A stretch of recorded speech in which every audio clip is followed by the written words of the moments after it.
नमस्कार मित्रों, स्वागत है आपका मेरे इस YouTube चैनल पर जिसका नाम है fun study and writing with Aman. और आज मैं अपने इस चैनल पर आप लोगों को मेरे class 10th farewell session 2019 to 2020 के फेयरवेल के बारे में बताऊंगा संक्षिप्त में।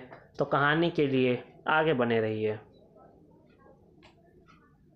7 फरवरी 2020 सुबह मुझे एक मैसेज आया कि अमन कल फेयरवेल होगा।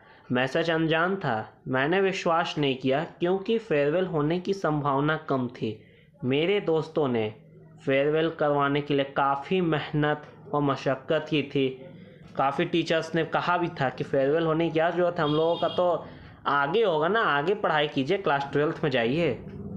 मैं भी अपने जीवन का पहला बोर्ड एग्ज़ाम देने जा रहा था। क्लास 10 था। ऑब्वियसली फोकस मेरा परीक्षा पे था क्योंकि सिलेबस मेरा कंप्लीट नहीं था और 20 फरवरी 2020 से 8 मार्च 2020 तक मेरा एग्ज़ाम चलने वाला था। पहला बोर्ड एग्ज़ाम था। मेरे घर में पहली बार ऐसा हुआ था कि कोई बोर्ड एग्ज़ाम दे जा रहा, कोई भाई बहन था नहीं, जिसकी वजह से एक अलग टेंशन था। ऊपर से टीचर्स काफ़ी ज़्यादा उम्मीद बनाए बैठे थे। हम लोग प्रतिवर्ष देखते थे कि कैसे हमारे सीनियर्स सच संवर के आते हैं, मगर 2019 में कहा गया कि क्लास 10th के स्टूडेंट्स का फेयरवेल नहीं होगा क्योंकि हमारा स्कूल क्लास 12th तक की पढ़ाई होती है, जिस कारण कहा गया कि आप लोग क्लास 12th में जाइए, यहीं से आगे की पढ़ाई कीजिए। आर्ट्स का तो सेशन खुल रहा है, लेकिन स्टूडेंट्स 10th की वजह से काफ़ी उम्मीद बचपन से बनाए बैठे थे।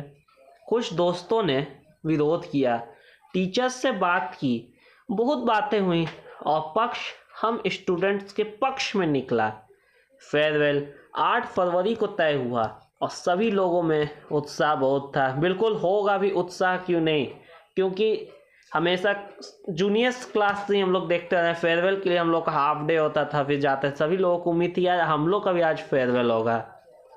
हम सभी दोस्तों का जमावड़ा कन्हैया के घर मिलने का हुआ। इस वक्त मुझे युधिष्ठिर के जैसा महसूस हो रहा था।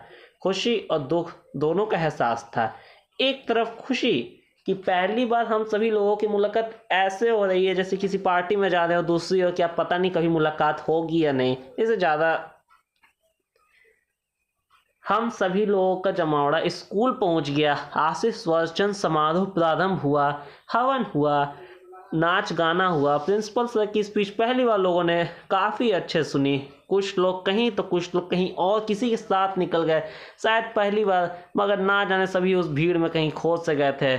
और ये इतना बड़ा वक्त कैसे चंद मिनटों में निकल गया यह बिल्कुल भी पता नहीं चला। और आज भी जब उस दिन की बात लोगों की ज़ुबान से निकलती है तो कहीं ना कहीं कहते यार कुछ तो कमी रह गई, काश वो दिन फिर से वापस आए कि उसे अच्छे सेलिब्रेट किया जा सके।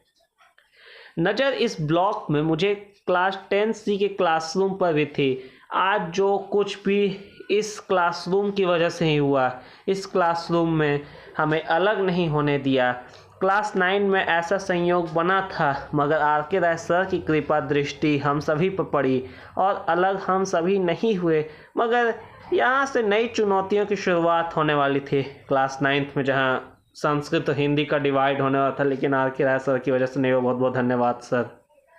आँखों के सामने 2011 से 2020 की सभी बातें आँखों के सामने फ्लैश हो रही थी और मेरी आदत है कि हर छोटी बातों को याद रखना, क्योंकि मुझे खुद नहीं पता कि आगे की पढ़ाई कहाँ से होगी। जैसे अधिकतरों को यही मानना था कि अब उनकी पढ़ाई यहाँ से नहीं होगी। क्लासरूम के जैसे स्टूडेंट्स जो मेरे साथ यहाँ बैठा करते थे, वे शायद ही किसी क्लास या किसी स्कूल या आने वाले किसी भी सेशन में मुलाकात हो। मुझे ऐसा नहीं लगता, इसलिए गर्व से कह सकते हैं यार ऐसे स्टूडेंट्स कहीं नहीं मिलेंगे। फरवरी का महीना ठंड चरम सीमा पर थी। उस दिन शायद प्रकृति भी उदास थी क्योंकि उस दिन आकाश पर बादल छाए हुए थे। उस मनोरम दृश्य की बात ही कुछ और थी। और अब मैं और मेरा दोस्त अपने घर की ओर रवाना हो। तभी मेरे एक दोस्त ने इशारा किया कि यार फ़ोटो खिंचवा ले, मगर बहुत देरी हो चुकी थी, वो काफ़ी दूर था। मैं और मेरा दोस्त बाइक से अपने एक कक्षा में पढ़ने वाले मित्र के साथ बैठ कर के घर आए थे। उसको रुकवाना तो असंभव था क्योंकि काफ़ी देरी हो चुकी थी, 4 साढ़े 4 बज चुके थे। बस इसी तरह सालों पुराने इंतज़ार और ख्वाब पूरा हुआ। हम सभी अपने अपने घर को निकले और अंतिम में बाहर की तस्वीर ली। हालांकि अब ये गेट इस तरह का नहीं दिखता है। 20 फरवरी से होने वाले पहले क्लास 10th बोर्ड एग्ज़ाम की परीक्षा की तैयारी में सभी लोग लग गए। टॉपर जो हों या फिर जो ना भी पढ़ने वाले हों, सभी लोगों के एग्ज़ाम का तो टेंशन रहता है। कुछ लोग की तैयारी 100% की होती है, कुछ लोग की 20-25% की भी होती है, लेकिन होती तो ज़रूर है। और सभी लोग इस गेट से काफ़ी पुरानी यादें जुड़ी हुई हैं। हालांकि अब तो नया गेट लग गया है, अब नई यादें लोगों की बनेंगी, लेकिन अपने लिए तो यही गेट सबसे बेस्ट था। दोस्तों, फेयरवेल की कहानी बहुत लंबी थी। मैंने संक्षिप्त में आप सभी को उन दिनों की यादों को ताज़ा करने का बस एक छोटा सा प्रयास किया है। क्या आप ऐसी ही और कहानियाँ के बारे में जानना चाहते हैं तो कमेंट में ज़रूर बताएं, और आगे की भी कहानियाँ देखते रहने के लिए इसी चैनल पर बने रहें।